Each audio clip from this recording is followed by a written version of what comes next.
Hello, EnderSword here again, this time with a video meant for our favorite Brood War player, Flash. We hear that he's coming over to SE2 and has been practicing a lot, so I've decided to put together 7 helpful tips that will help him along in his StarCraft 2 career. First of all, of course, you want to always be rallying your SCVs to a nearby location, especially a very visible one, so that when they come out, you'll know they're there right away, and you can rally them right towards your mineral point where they can begin to help your economy.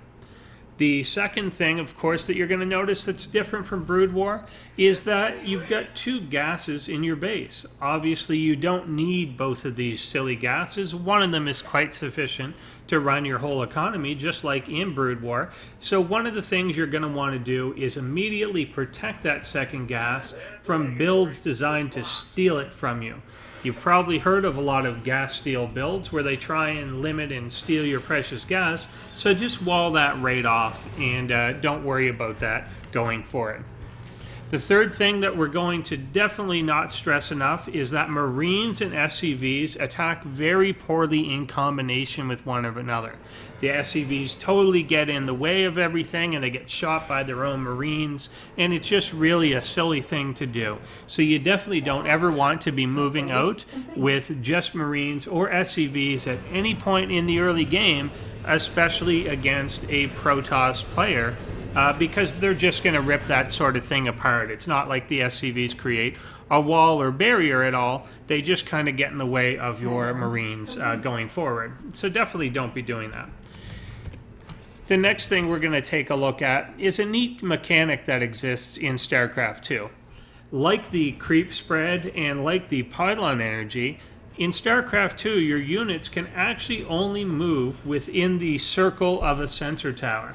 So you have to build these all over the map, and this little dotted line will actually create a barrier past which you can't actually move your army at this point in the early game.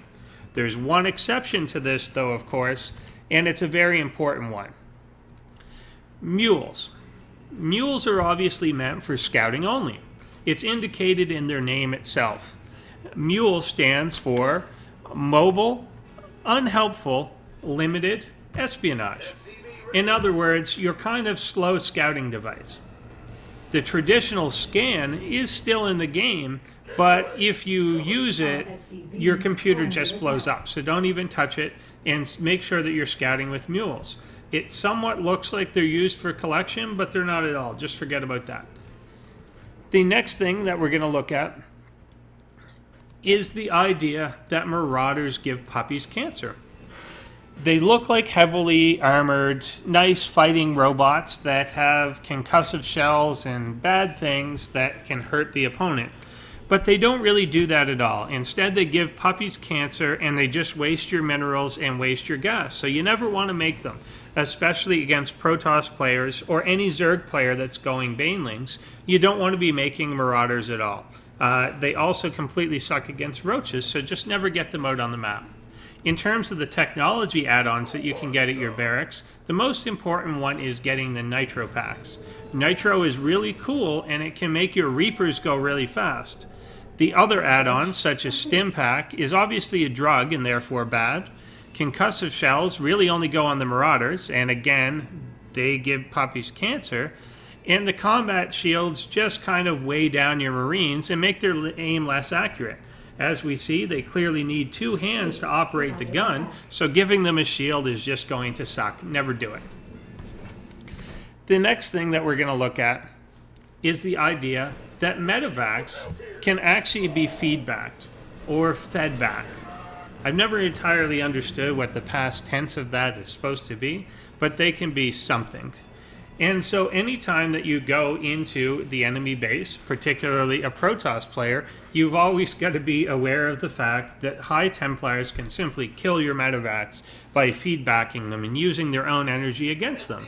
So one of the things that we always want to be doing as a Terran player is the moment a medevac jumps out like this, you really want to be using up all that pesky energy that it's using to heal things. A good utility for this is the Ghost. You want to make sure that you get a couple of Marines, which by the way suck in big numbers, only ever get a few of those.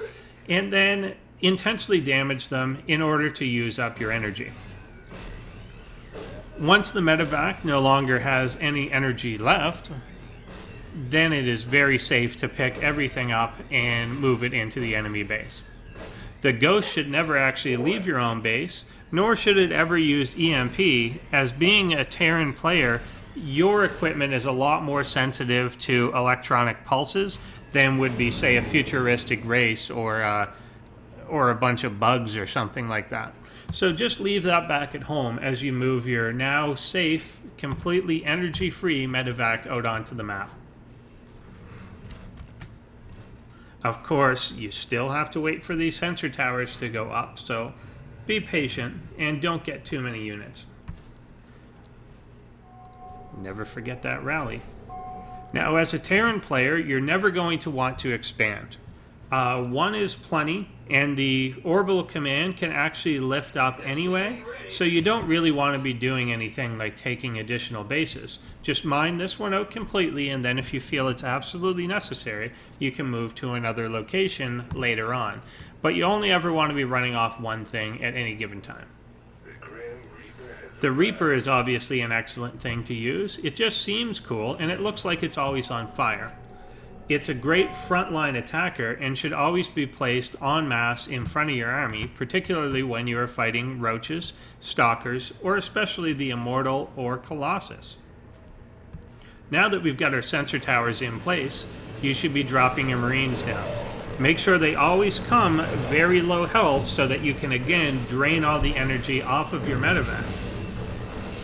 Unfortunately, these do have a very high refresh rate. Some may even say they give almost unlimited healing for no cost or anything.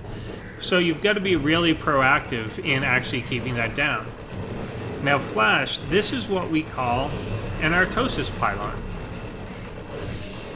That one's not really being a little unfair to Artosis, and you know, obviously the very easy computer player knew to put two pylons at the same gateway.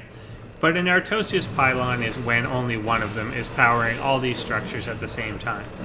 Now that we've got the sensor tower in the way, we can actually see where everything is. We know that we can move throughout the base, and you can see these little exclamation points.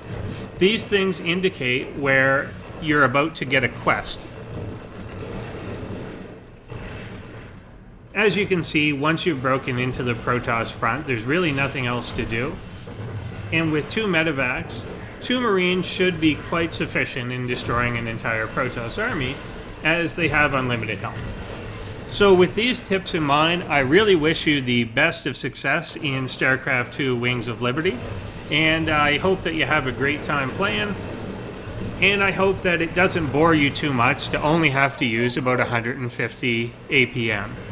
I think that you should actually become a courtroom typist with your left hand while playing StarCraft II with your right. Wish you the best in the future, and accept all your GGs. Thanks for watching, Flash.